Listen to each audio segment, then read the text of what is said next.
Hello, man of word, we truly appreciate that you joined us. We are glad that we can support you in your further development. Today's topic is about 5 lessons that everyone should learn from the book Give and Take, written by Grant, Adam M. So, let's begin. Welcome to amanofword.com, the most refreshing network in the business world. Why should you pay close attention to this? 1. You will see what are the difference between a taker and a giver. 2. You will see why a giver has more success than a taker. And 3. You will see how to spot a taker in a giver's clothes. For ages, we have concentrated on the individual operators of success, passion, hard work, talent, and luck. But in today's article, we will see how the way we interact with others can increase success. So, let's dive in. Lesson 1, Taker versus Giver. In this book is written that takers have a distinctive signature. They like to get more than they give. They tilt reciprocity in their favor, putting their interests ahead of others' needs. Takers believe that the world is a competitive, dog-eat-dog place. They feel that to succeed, they need to be better than others. To prove their competence, they self-promote and make sure they get plenty of credit for their efforts.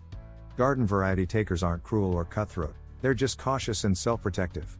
If I don't look out for myself first, takers think, no one will. In the workplace, givers are a relatively rare breed. They tilt reciprocity in the other direction, preferring to give more than they get. Whereas takers tend to be self-focused, evaluating what other people can offer them, givers are other-focused, paying more attention to what other people need from them.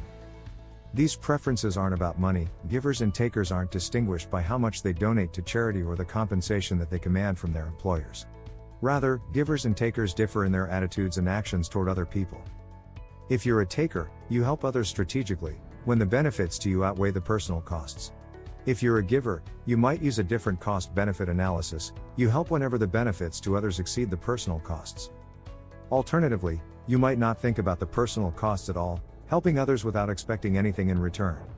If you're a giver at work, you simply strive to be generous in sharing your time, energy, knowledge, skills, ideas, and connections with other people who can benefit from them. It's tempting to reserve the giver label for larger-than-life heroes such as Mother Teresa or Mahatma Gandhi, but being a giver doesn't require extraordinary acts of sacrifice. It just involves a focus on acting in the interests of others, such as by giving help, providing mentoring, sharing credit, or making connections for others. Outside the workplace, this type of behavior is quite common. According to research led by Yale psychologist Margaret Clark, most people act like givers in close relationships. In marriages and friendships, we contribute whenever we can without keeping score. Lesson 2, Matcher. In this book is written that giving, taking, and matching are 3 fundamental styles of social interaction, but the lines between them aren't hard and fast. You might find that you shift from one reciprocity style to another as you travel across different work roles and relationships. It wouldn't be surprising if you act like a taker when negotiating your salary, a giver when mentoring someone with less experience than you, and a matcher when sharing expertise with a colleague. But evidence shows that at work, the vast majority of people develop a primary reciprocity style, which captures how they approach most of the people most of the time. Lesson 3, Who has more success? In this book is written that, across occupations, it appears that givers are just too caring, too trusting, and too willing to sacrifice their own interests for the benefit of others.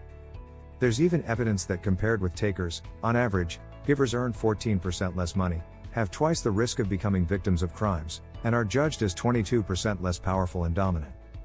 So if givers are most likely to land at the bottom of the success ladder, who's at the top, takers or matchers? Neither. When I took another look at the data, I discovered a surprising pattern. It's the givers again. When takers win, there's usually someone else who loses. Research shows that people tend to envy successful takers and look for ways to knock them down a notch. In contrast, when givers like David Hornick win, people are rooting for them and supporting them, rather than gunning for them. Givers succeed in a way that creates a ripple effect, enhancing the success of people around them. You'll see that the difference lies in how giver success creates value, instead of just claiming it. As the venture capitalist, Randy Commissar remarks, it's easier to win if everybody wants you to win. If you don't make enemies out there, it's easier to succeed. Lesson 4, How to spot a taker in giver's clothes. In this book is written that when takers deal with powerful people, they become convincing fakers. Takers want to be admired by influential superiors, so they go out of their way to charm and flatter. As a result, powerful people tend to form glowing first impressions of takers. A trio of German psychologists found that when strangers first encountered people, the ones they liked most were those with a sense of entitlement and a tendency to manipulate and exploit others. Research shows that as people gain power, they feel large and in charge, less constrained and freer to express their natural tendencies. As takers gain power, they pay less attention to how they're perceived by those below and next to them. They feel entitled to pursue self-serving goals and claim as much value as they can. Over time, treating peers and subordinates poorly jeopardizes their relationships and reputations. Samuel Johnson purportedly wrote, "The true measure of a man is how he treats someone who can do him absolutely no good." Lesson 5, The 4 Domains. In this book is written that successful givers have unique approaches to interactions in 4 key domains: networking, collaborating, evaluating, and influencing. 1. Networking. In this book is written that, for centuries, we have recognized the importance of networking. According to Brian Uzi, a management professor at Northwestern University, networks come with 3 major advantages: private information, diverse skills, and power. By developing a strong network, people can gain invaluable access to knowledge, expertise, and influence. Extensive research demonstrates that people with rich networks achieve higher performance ratings, get promoted faster, and earn more money. And because networks are based on interactions and relationships, they serve as a powerful prism for understanding the impact of reciprocity styles on success. 2. Collaborating. In this book is written that, according to research by a trio of Stanford psychologists, Americans see independence as a symbol of strength, viewing interdependence as a sign of weakness. This is particularly true of takers, who tend to see themselves as superior to and separate from others. If they depend too much on others, takers believe, they'll be vulnerable to being outdone. Givers reject the notion that interdependence is weak.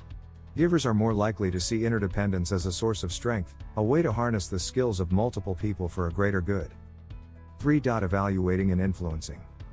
In this book is written that, exploring how we evaluate others offers counterintuitive techniques for judging and developing talent to get the best results out of others. And an analysis of influence sheds light on novel strategies for presenting, selling, persuading, and negotiating, all in the spirit of convincing others to support our ideas and interests. What are the best things to remember from this? 1. A giver has more success than a taker. 2. The way we interact with others can increase our success. And 3. The true measure of a man is how he treats someone who can do him absolutely no good. Well, our list ends here. Let us know in the comment section what are your thoughts about our list. Thank you for watching until the end, and if you found this helpful, don't forget to subscribe and ring the bell button to be notified for every new learning opportunity. And always remember, man of word, be aware of the person that you can become.